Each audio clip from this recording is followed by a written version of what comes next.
Hello everyone, study as में आपका स्वागत है। मेरा नाम है चंद्रमोहन और इस वीडियो में हम करेंगे बाल विकास के अगेन 20 क्वेश्चन करेंगे 81 नंबर से लेकर 100 तक के। इससे पहले मैंने बहुत ही महत्वपूर्ण 80 क्वेश्चंस, ठीक है, 80 प्रश्न जो है हल कराए हुए हैं, सॉल्व कराए हैं और डिटेल में एक्सप्लेन भी किए हैं।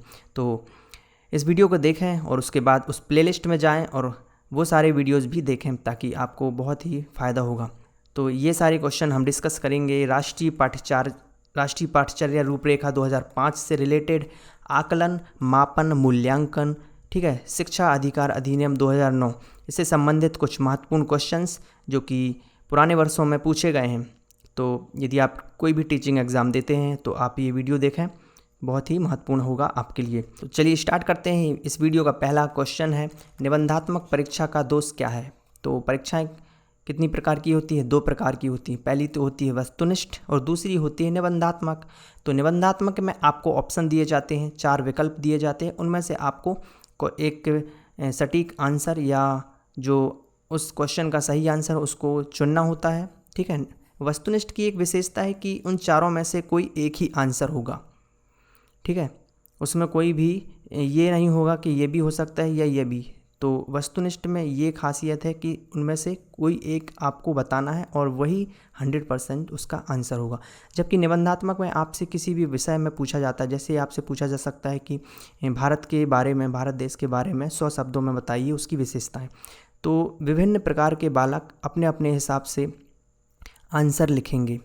टीचर का जो नज़रिया होगा किसी व्यक्ति से मेल खाता हो, किसी बच्चे से मेल खाता हो, ठीक है, उसके विचार, तो शायद वो उस आंसर को सही कहेगा। लेकिन हो सकता है किसी दूसरे बालक ने अपने नज़रिए से आंसर दिया हो लेकिन वो आंसर भी काफ़ी अच्छा हो, लेकिन हो सकता है कम अंक दिए जाएं उस आंसर के लिए। तो निबंधात्मक परीक्षा का ये दोष होता है कि वो जो है अवैज्ञानिक होता है, ठीक है। क्या है? अवैज्ञानिक आकलन। सरलता, व्यापकता ये दोष नहीं है, ये इसकी विशेषताएं हैं। व्यापक रूप से आप किसी भी मुद्दे पर उसका आंसर दे सकते हो निबंधात्मक परीक्षा में, और सरल होते हैं, आप अपने विचार व्यक्त कर सकते हैं, तो सरलता, ठीक है। लेकिन अवैज्ञानिक आकलन इसका होता है, इसलिए इसको हम बोलते हैं इसका दोष, ठीक है। निबंधात्मक परीक्षा का दोष है अवैज्ञानिक आकलन। क्वेश्चन नंबर 82, शिक्षा के दायित्व निर्भर हैं। शिक्षा का जो दायित्व है वह किस पर निर्भर करता है? वो करता है समाज पर निर्भर। जैसा समाज होगा वैसा वहाँ का माहौल होगा और वहाँ के बालक। तो समाज बहुत ही महत्वपूर्ण हिस्सा है इस बात का कि शिक्षा वहाँ की कैसी है, ठीक है। ये ना तो वेतन पर निर्भर करता है, हाँ ज्ञान पर करता है, लेकिन उतना सटीक आंसर नहीं है। सबसे अच्छा आंसर है इसका समाज पर।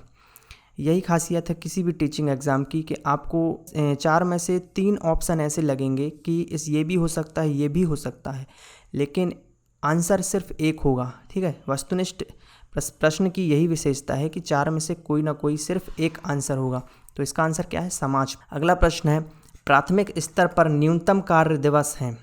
जो प्राथमिक स्तर का स्कूल होते हैं, प्राइमरी लेवल के 5th क्लास तक के, वहाँ पर न्यूनतम कार्य दिवस कितने होते हैं, कितने दिन का होता है?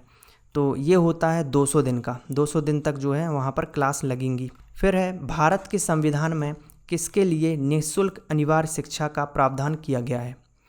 तो भारत के संविधान में किया गया है 14 साल तक के सभी बच्चों के लिए निःशुल्क शिक्षा अनिवार्य की गई है। फिर है, निजी विद्यालयों में गरीब बच्चों के लिए कितने प्रतिशत सीटें आरक्षित हैं? तो 25% सीटें किसी भी प्राइवेट स्कूल में जो है गरीब बच्चों के लिए आरक्षित की गई हैं। इसकी फ़ीस जो है सरकार द्वारा पे की जाती है। अगला प्रश्न है, मई 1998 में किसकी स्थापना की गई थी? ठीक है, ये है 86 नंबर का क्वेश्चन और इसमें पूछा है मई 1998 में किसकी स्थापना की गई थी? इसका आंसर है राष्ट्रीय साक्षरता मिशन।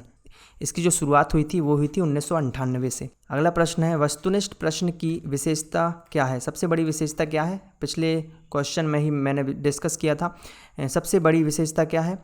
उसका एक ही उत्तर होता है, ठीक है न, वह छोटा होता है, ये सही है, लेकिन सबसे बड़ी विशेषता क्या है? उसका एक ही उत्तर होता है। जो वस्तुनिष्ठ प्रश्न बनाए ही इसीलिए गए हैं कि उसका सिर्फ एक आंसर होगा और कॉपी कोई भी चेक करे, आंसर कभी बदलेगा नहीं। मूल्यांकन का उद्देश्य क्या है?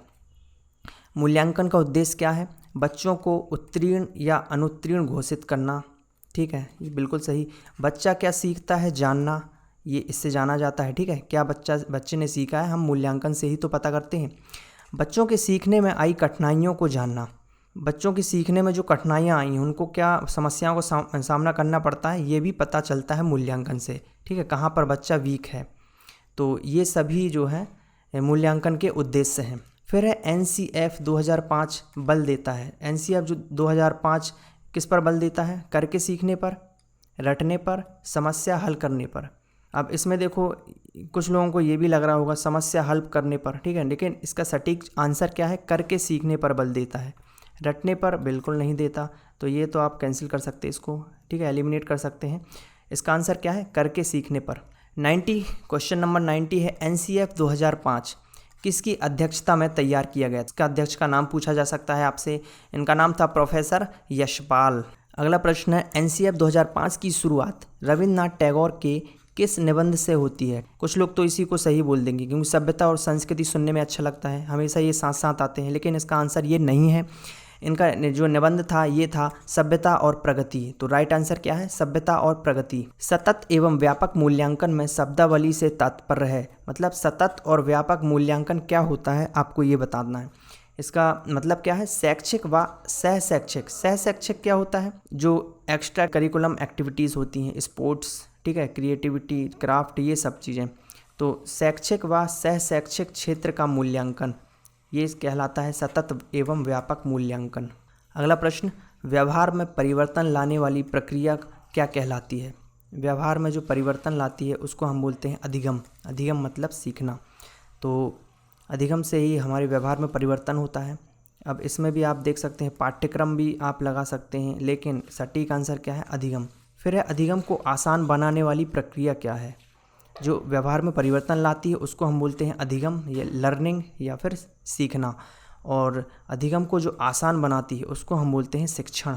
समस्या को जानना कैसा कार्य है, समस्या को जानना है निदानात्मक कार्य। ठीक है, जब हम किसी समस्या को जानते हैं तो उसको हम बोलते हैं निदानात्मक, निदान करना। और जब उस समस्या का हम उपचार कर देते हैं उसको हम बोलते हैं उपचारात्मक। यानी समस्या का जो पता लगाते हैं हम उसको हम बोलते हैं निदान, और समस्या को जब हम सॉल्व कर देते हैं हम उसको, तो उसको हम बोलते हैं उपचारात्मक कार्य। और जब जो कार्य किया है हमने उसका हम आकलन करते हैं कि वो उस काम में हम कितने सफल हुए हैं, तो हम उसको बोलते हैं मूल्यांकनात्मक। ठीक है, तो पहले क्या करते हैं, हम समस्या का पता लगाते हैं, डायग्नोस करते हैं, ठीक है, उसको हम बोलते हैं हिंदी में निदान करना या निदानात्मक कार्य। फिर दूसरे नंबर पे आता है उपचार करते। जब हमें समस्या का पता लग जाता है तो हम उसको जो है उसका सॉल्यूशन ढूंढते हैं, उसी को हम बोलते हैं उपचारात्मक कार्य। और फिर उसके बाद हमने कितनी सफलता पाई है उस कार्य में, उसके लिए हम करते हैं मूल्यांकन। ठीक है, असेसमेंट, तो इसको क्या बोलते हैं हम, मूल्यांकन। तो ये लास्ट टर्म क्या है, मूल्यांकनात्मक। तो शिक्षक तीनों काम करता है, पहले समस्या का पता लगाता है, उसका उपचार करता है और फिर मूल्यांकन करता है। अगला प्रश्न है, जॉन डीवी ने शिक्षण को माना है। जॉन डीवी ने शिक्षण को माना है त्रिमुखी। इसमें तीन चीज़ क्या क्या हैं ये जान लेते हैं। तो ऐसा यदि हम त्रिभुज बनाते हैं तो यहाँ पर होगा शिक्षक, ठीक है, शिक्षक देगा ज्ञान, उसको बोलते हैं, किसको देगा ज्ञान, शिक्षार्थी को। एक शीर्ष में होगा शिक्षक, दूसरे शीर्ष में शिक्षार्थी और तीसरे में पाठ्यक्रम। तो पाठ्यक्रम की सहायता से शिक्षण कार्य किया जाएगा शिक्षक के द्वारा, और जिसको ज्ञान दिया जाएगा वो है शिक्षार्थी। तो स्टूडेंट्स, टीचर और करिकुलम, ये तीन चीज़ें जो है ये इसके अंग हैं। तो जॉन डीवी ने शिक्षण को माना है त्रिमुखी। अगला प्रश्न है, अधिगमकर्ता। अधिगमकर्ता क्या होता है, जो अधिगम करता है, अधिगम मतलब सीखना, तो जो सीखने वाला होता है मतलब विद्यार्थी या शिक्षार्थी, उसको शिक्षण प्रक्रिया का कौन सा चर माना है, आश्रित चर या फिर स्वतंत्र चर या फिर मध्यस्थ चर। तो अधिगमकर्ता को माना है आश्रित चर। ठीक है, आश्रित है वो टीचर के ऊपर। तो शिक्षक क्या है, शिक्षक है स्वतंत्र चर, हम शिक्षक को बोलेंगे स्वतंत्र चर। आश्रित चर हो जाएगा शिक्षार्थी, और जो मध्यस्थ चर है जिसके माध्यम से शिक्षक विद्यार्थियों को शिक्षा प्रदान करेगा, मतलब मध्यस्थ चर। ठीक है, इसमें हमारे सहायक सामग्रियाँ आ जाएंगी, शिक्षण विधियाँ आ जाएंगी और फिर पाठ्यक्रम। तो ये सारी चीज़ें आ जाएंगी। ठीक है, पाठ्यक्रम, सहायक सामग्रियाँ और शिक्षण विधियाँ, इन सभी माध्यमों से शिक्षक जो है शिक्षार्थी को ज्ञान देता है। क्वेश्चन नंबर है 98, उपलब्धि परीक्षण के प्रकार होते हैं। उपलब्धि परीक्षण दो प्रकार के होते हैं, पहला है प्रमापीकृत और दूसरा है अप्रमापीकृत। तो इसका आंसर क्या है? दोनों। अगला प्रश्न है RTE 2009 प्रभावशील होने की तिथि है, मतलब राइट टू एजुकेशन, ठीक है, शिक्षा का अधिकार 2009 प्रभावशील कब से प्रभाव में आया है, उसकी तिथि बतानी है आपको। तो ये है 1 अप्रैल 2010 से लागू हुआ था RTE 2009। और इस वीडियो का लास्ट प्रश्न है, बच्चों का मूल्यांकन होना चाहिए। बच्चों का मूल्यांकन कैसा होना चाहिए? सतत एवं व्यापक मूल्यांकन, ठीक है, ये होना चाहिए बच्चों का मूल्यांकन। तो ये था वीडियो नंबर 5 यूनिट 5 बाल विकास की, जिसमें काफ़ी महत्वपूर्ण क्वेश्चन हमने देखे। और आई होप आपको ये वीडियो पसंद आया होगा। यदि वीडियो पसंद आया हो तो अपने दोस्तों के साथ ज़्यादा से ज़्यादा शेयर करें, ताकि हमें और भी ऐसे वीडियोस बनाने के लिए प्रोत्साहन मिलता रहे। वीडियो कैसा लगा है कमेंट में ज़रूर लिखें, और अभी तक चैनल सब्सक्राइब नहीं किया है चैनल को सब्सक्राइब कर लें और बेल आइकन को भी प्रेस करें, ताकि आने वाली वीडियोस की नोटिफिकेशन आपको मिलती रहे। तो मिलते हैं नेक्स्ट वीडियो में। जय हिंद।